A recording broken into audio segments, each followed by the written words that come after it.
नमस्कार दोस्तों, हमारा एमपी एडीपीओ के जीएस पोर्शन की जो क्लासेस चल रही थी उसी का जो हमारा अगला टॉपिक है उसी की क्लास आज रहेगी। हमारे साहित्यकार वाला पोर्शन चल रहा था, सुभद्रा कुमारी चौहान तक हमारा टॉपिक कंप्लीट हो चुका था। आज के हमारे जो साहित्यकार है आधुनिक साहित्यकारों में हरिशंकर परसाई जी से हमारी आज की क्लास रहेगी।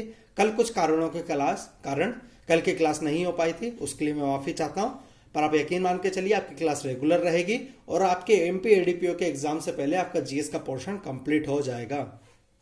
तो हमारे आज के जो साहित्यकार है जिससे जहां से हमें क्लास शुरू करनी है वो है हरिशंकर परसाई जी। हरिशंकर परसाई जी का जन्म जामनी गांव होशंगाबाद में हुआ 1924 में। कहां पर? जमानी गांव होशंगाबाद, याद रखिएगा।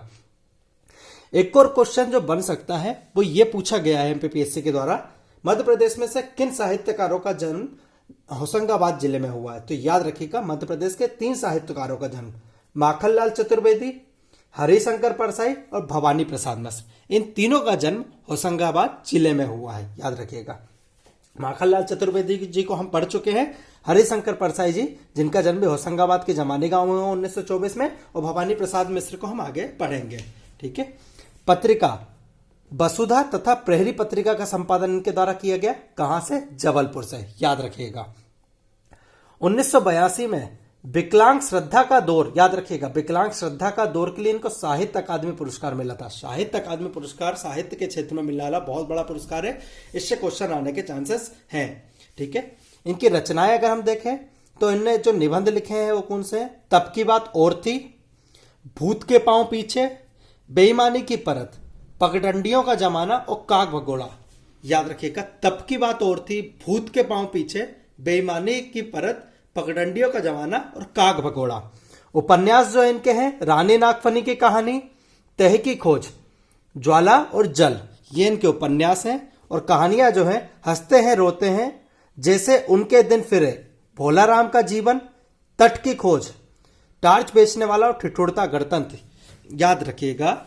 ये तट की खोज और ठिठुरता गणतंत्र से सीधे क्वेश्चन आया हुआ है एमपीपीएससी में कि किसकी रचनाएं हैं? तो याद रखिएगा, हरिशंकर परसाई जी की रचनाएं हैं ठिठुरता गणतंत्र और तट की खोज।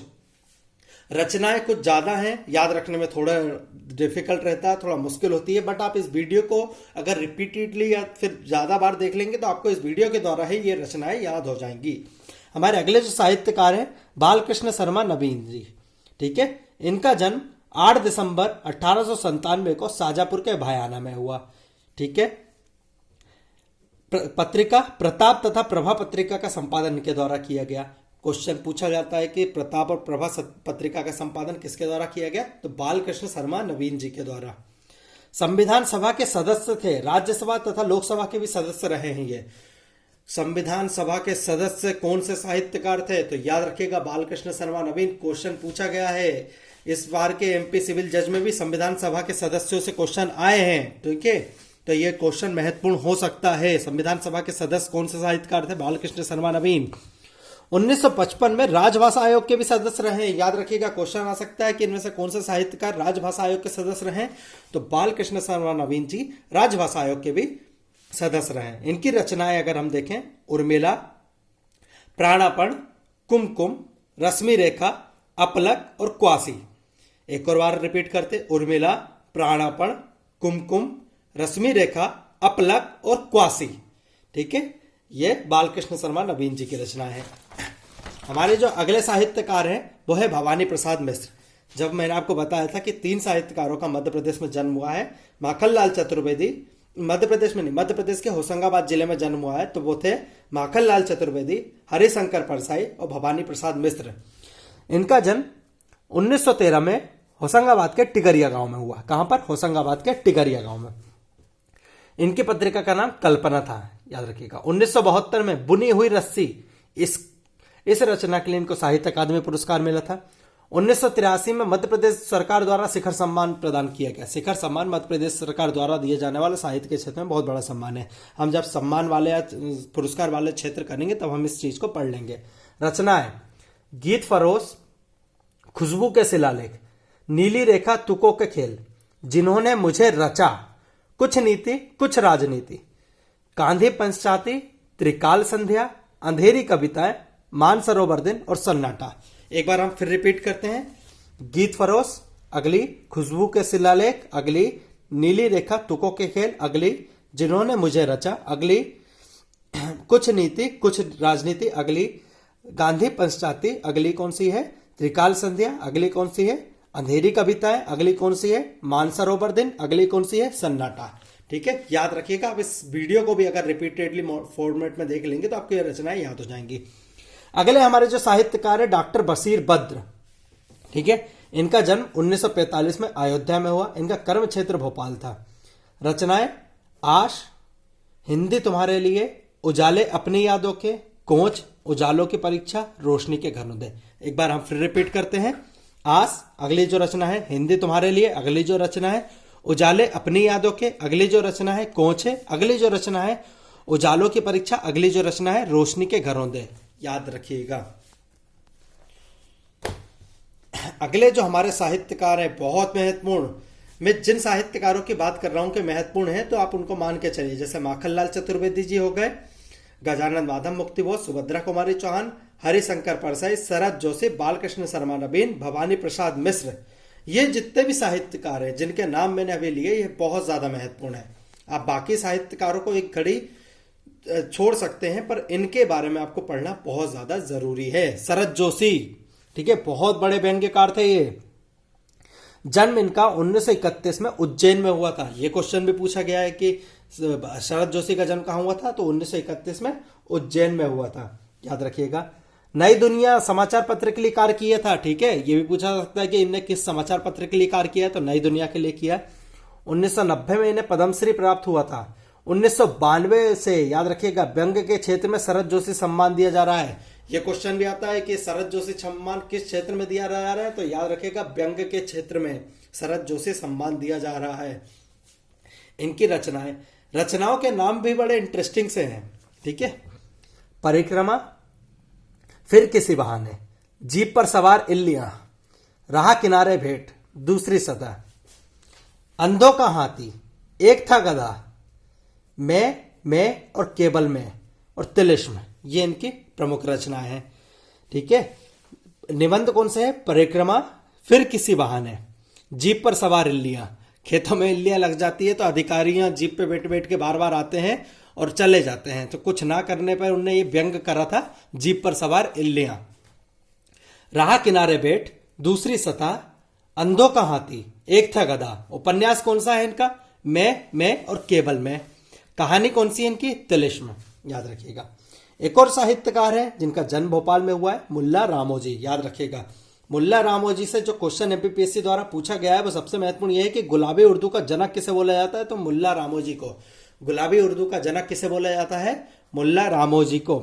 इनका जन्म 1896 में भोपाल में हुआ था। इनकी रचनाएं जो है लाठी और भैंस, अंगूरा, औरत जात, ख्वातीन, शादी, जिंदगी, मिकालात, गुलाबी शायरी और मुसाफिर। याद रखिएगा। एक बार रिपीट करते हैं। लाठी और भैंस, अंगूरा, औरत जात, ख्वातीन, शादी, जिंदगी, मिकालात, गुलाबी शायरी, गुलाबी उर्दू के जनक इन्हीं को कहा जाता है, और मुसाफिर। याद रखिएगा। अगले जो हमारे साहित्यकार आते हैं वो आते हैं कामता प्रसाद गुरु। ठीक है, इनका जन्म 1875 में सागर में हुआ। ठीक है, पत्रिका का नाम बाल सखा और सरस्वती था। इनकी रचनाएं अगर हम देखें, हिंदुस्तानी शिष्टाचार, पार्वती और यशोदा, विनय पचासा, पद्य पुष्पावली और सत्य प्रेम। एक बार रिपीट कर लेते हैं। हिंदुस्तानी शिष्टाचार, पार्वती और यशोदा, विनय पचासा, पद्य पुष्पावली और सत्य प्रेम।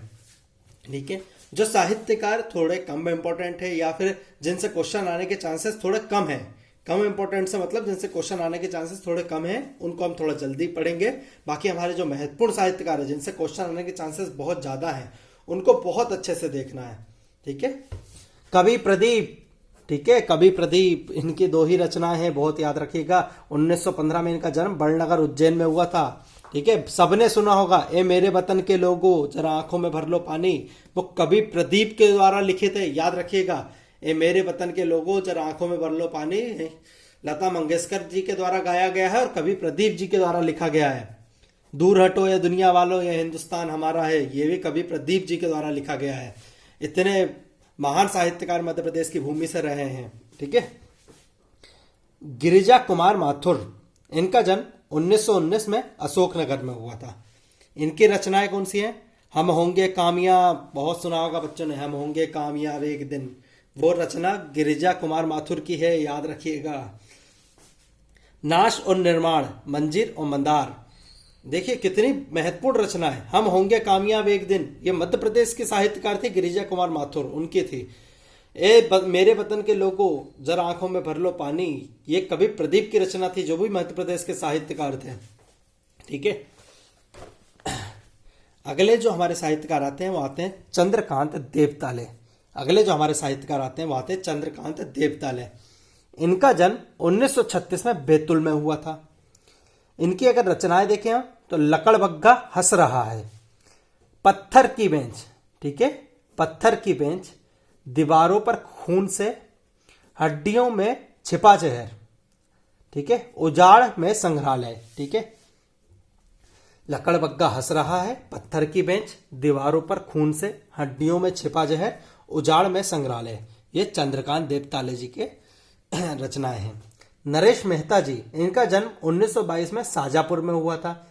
इनकी जो रचनाएं हैं वो है चैत्या, प्रसाद पर्व, ये पथ बंधु था, प्रसाद पर्व और अरण्य। ठीक है, अगले हमारे जो महत्वपूर्ण कवि, ये बहुत महत्वपूर्ण है, बाल कवि बैरागी। ठीक है, बाल कवि बैरागी, इनकी मृत्यु 2018 में हुई है, इसलिए महत्वपूर्ण ज्यादा रहते हैं ये। बाल कवि बैरागी, इनका जन्म 1931 में रामपुर मंदसौर में हुआ था। इनकी मृत्यु 2018 में हुई है। इनकी जो रचना है, भावी रक्षक देश के, दो टूक, अपनी गंध नहीं बेचूंगा, सारा देश हमारा है, चांद में धब्बा। ठीक है, एक बार रिपीट करते हैं, भावी रक्षक देश के, दो टूक, अपनी गंध नहीं बेचूंगा, सारा देश हमारा, चांद में धब्बा। जिन बच्चों ने अभी तक हमारे टेलीग्राम ग्रुप को ज्वाइन नहीं किया था वो ज्वाइन कर लें, वहां से आपको पीडीएफ प्रोवाइड हो जाएगी, और डेली करंट अफेयर, जो महत्वपूर्ण करंट अफेयर मध्य प्रदेश के लिए हो सकते हैं, वो वहां पर आपको प्रोवाइड कराया जा रहा है। तो अच्छा रहेगा, बेहतर रहेगा आपके लिए अगर आप वो ग्रुप ज्वाइन कर लेते हैं, तो आपको डेली करंट अफेयर के लिए कहीं और नहीं जाना पड़ेगा। हरिकृष्ण देवसरे, अगले हमारे जो साहित्यकार है वो है हरिकृष्ण देवसरे। जन्म इनका 1940 में सतना के नागौद में हुआ था। इनकी जो रचना है, डाकू का बेटा, मील के पहले पत्थर, श्वान यात्रा, प्रथम दीप स्तंभ, दूसरे ग्रह के गुप्तचर। ठीक है, ये इनकी महत्वपूर्ण रचना है। रिपीट कर लेते हैं एक बार, डाकू का बेटा, मील के पहले पत्थर, श्वान यात्रा, प्रथम दीप स्तंभ, दूसरे ग्रह के गुप्तचर।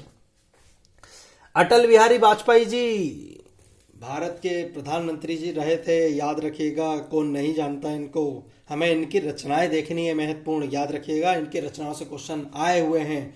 लोग इनको बेसिकली जानते हैं राजनीति के लिए, पर जो इनके साहित्य हैं उसके लिए इनको याद रखा जाए। ठीक है, तो हम देखते हैं, इनका जन्म 25 दिसंबर 1924 को ग्वालियर में हुआ था। सुशासन दिवस मनाया जाता है 25 दिसंबर को। ठीक है, कौन सा दिवस? सुशासन दिवस, अटल बिहारी वाजपेयी जी के सम्मान में। इनकी पत्रिका का नाम राष्ट्रधर्म, पांचजन और वीर अर्जुन। यह क्वेश्चन पूछा गया है कि पांचजन, राष्ट्रधर्म, वीर अर्जुन किस साहित्यकार की रचना है? तो अटल बिहारी वाजपेयी जी की रचना है, याद रखिएगा। 1992 में इन्हें पद्म विभूषण प्राप्त हुआ था और 2015 में इन्हें भारत रत्न प्राप्त हुआ था। प्रमुख रचनाएं, मृत्यु या हत्या, अमर आग है, संसद में 3 दशक, अमर बलिदान, मेरी 51 कविता है, बहुत महत्वपूर्ण है, मेरी 51 कविता है, राजनीति की रपटीले राहें, रग रग हिंदू मेरा परिचय। अगर किसी व्यक्ति ने नहीं सुना होगा तो एक बार इस कविता को सुन ले, रग रग हिंदू मेरा परिचय। बहुत, यानी आप मानिए वीर रस से भरी हुई कविता है, और इतनी अच्छी कविता है कि जब भी सुनते हैं 1-2 बार जरूर सुन लेते हैं इसको, बहुत अच्छा लगता है इसको सुन के। केदी कबीराय की कुंडलियां, याद रखिएगा, केदी कबीराय की कुंडलियां, ये अटल बिहारी वाजपेयी जी की प्रमुख रचनाएं हैं। अनिल माधव दबे जी, ठीक है, अनिल माधव दबे जी मध्य प्रदेश से राज्यसभा सांसद थे, भारत के पर्यावरण मंत्री थे, याद रखिएगा, भारत के पर्यावरण मंत्री थे। इनकी मृत्यु हो गई थी 2 साल पहले। जन्म इनका 1956 में बड़नगर उज्जैन में हुआ था। जन्म बड़नगर उज्जैन में हुआ था। इनकी रचनाएं हैं नर्मदा समग्र, शिवाजी व सुराज, सृजन से विसर्जन तक, याद रखिएगा, नर्मदा समग्र, शिवाजी व सुराज, सृजन से विसर्जन तक, अनिल माधव दवे जी को, पर्यावरण मंत्री थे, मध्य प्रदेश से राज्यसभा सांसद थे। ठीक है, बहुत महत्वपूर्ण व्यक्ति हैं। अगले जो महत्वपूर्ण व्यक्ति हैं वो द्वारका प्रसाद मिश्र, मध्य प्रदेश के पूर्व मुख्यमंत्री रहे द्वारका प्रसाद मिश्र जी। इनकी रचनाएं जो हम देखते हैं, कृष्णयान, लिविंग एन एरा। ठीक है, ये क्वेश्चन पूछा गया है, लिविंग एन एरा किसकी रचना है, तो याद रखिएगा द्वारका प्रसाद मिश्र जी की। माधवराव सप्रे, ठीक है, माधवराव सप्रे, इनका जन्म पथरिया दमोह में हुआ था। ठीक है, महाभारत मीमांसा, हिंदी दाशबोध, एक टोकरी भर मिट्टी, मध्य प्रदेश की हिंदी की प्रथम कहानी बोली जाती है एक टोकरी भर मिट्टी को। ठीक है, माधवराव सप्रे पांडुलिपि संग्रहालय कहां पर है, ये आज का क्वेश्चन रहेगा आपका। ठीक है, माधवराव सप्रे पांडुलिपि संग्रहालय, ये हमने जब संग्रहालय वाला टॉपिक करा था उसमें मैंने आपको बताया था। ठीक है, अमृतलाल बेगड़, अरे बहुत महत्वपूर्ण है, अगर किसी ने नदी वाला जब हम टॉपिक करेंगे अमृतलाल बेगड़ जी को पढ़ा जाएगा। ठीक है, नर्मदा नदी से बड़ा प्रेम था इनको। ठीक है, जन्म 1928 में जबलपुर में हुआ था। इनकी जो रचना है, तीरे तीरे नर्मदा, अमृत से नर्मदा, सौंदर्य की देवी नर्मदा, नर्मदा तुम कितनी सुंदर हो। ठीक है, ये अमृतलाल बेगड़ जी की रचना है। तीरे तीरे नर्मदा, अमृत से नर्मदा, सौंदर्य की देवी नर्मदा, नर्मदा तुम कितनी सुंदर हो, अमृतलाल बेगड़ जी की रचना है। अब हमारे जो आते हैं, हमारे आधुनिक साहित्यकार का टॉपिक खत्म हो गया। अब मध्य प्रदेश के लोक साहित्यकार। ठीक है, तो मध्य प्रदेश के लोक साहित्यकार में सबसे पहले हमारे जो साहित्यकार है वो है संत सिंगा जी। ठीक है, सब जानते हैं मध्य प्रदेश के क्षेत्र में संत सिंगा जी को। जन्म इनका बड़वानी के खजूरी में हुआ था 1571 में। कर्मस्थली इनकी कहाँ है, पिपलिया गांव खंडवा, याद रखिएगा। इनके शिष्य खेमदास के द्वारा इनके जीवन पर परचुरी की रचना करी गई थी, याद रखिएगा। खेमदास के द्वारा किसकी, परचुरी की रचना करी गई थी इनके जीवन पर। इनकी रचनाएं अगर हम देखें, 12 मासी, 15 तिथि, 7 बार, सखियां, दोषबोध, शरद और नारद। ठीक है, याद रखिएगा, एक बार रिपीट करते हैं हम।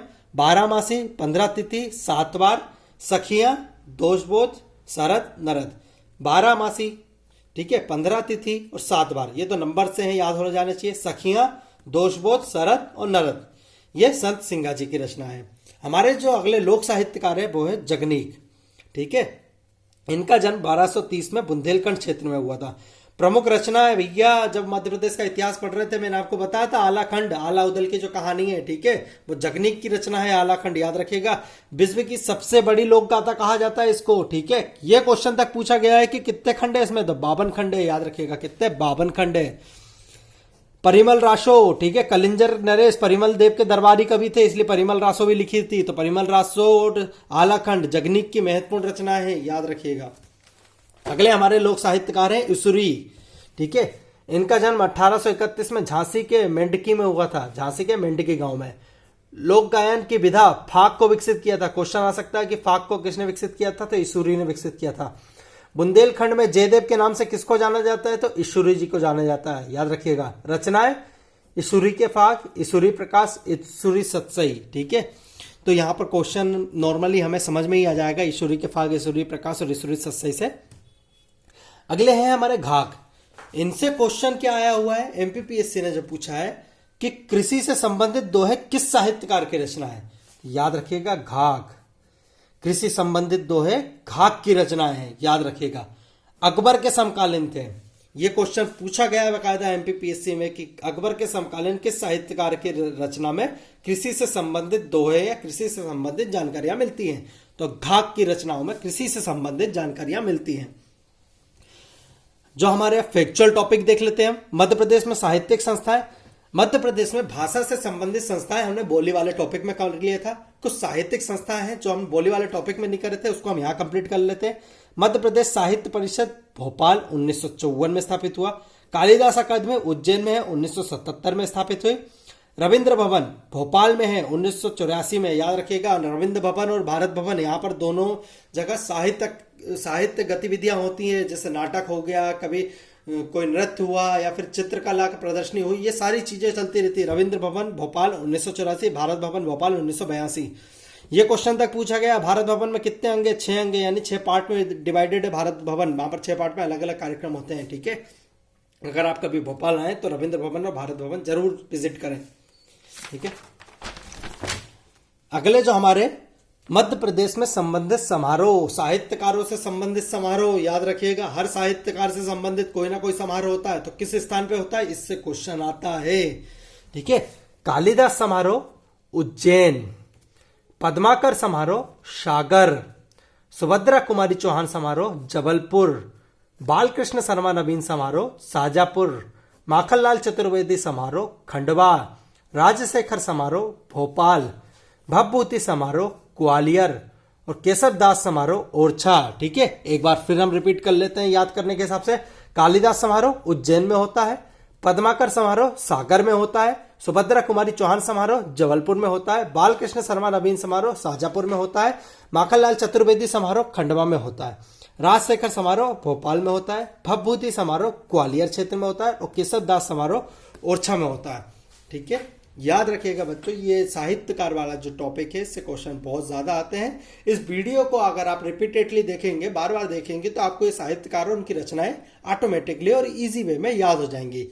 हमारे टेलीग्राम ग्रुप को ज्वाइन करें, आपको वहां पर आप करंट अफेयर और पीडीएफ प्रोवाइड करा दी जाएगी। और हमारे एमपीपीएससी एडमिनिस्ट्रेटिव सर्विस 2021 की क्लासेस भी बहुत जल्द स्टार्ट होने वाली है। हमारी कोशिश ये है कि सिविल जज की क्लासेस भी हम फ्री में प्रोवाइड करा दें। तो बहुत जल्दी जैसे ही हमें लगता है कि यार आप सिविल जज की क्लासेस शुरू कर देनी चाहिए, हम सिविल जज की क्लासेस भी शुरू कर देंगे, आपके लिए फ्री में प्रोवाइड कराएंगे। बाकी हमारी ऑफलाइन क्लासेस भोपाल में चल रही हैं एमपीपीएससी एडमिनिस्ट्रेटिव सर्विस के लिए। जो बच्चा ज्वाइन करना चाहता है वो हमें कांटेक्ट कर सकता है। धन्यवाद।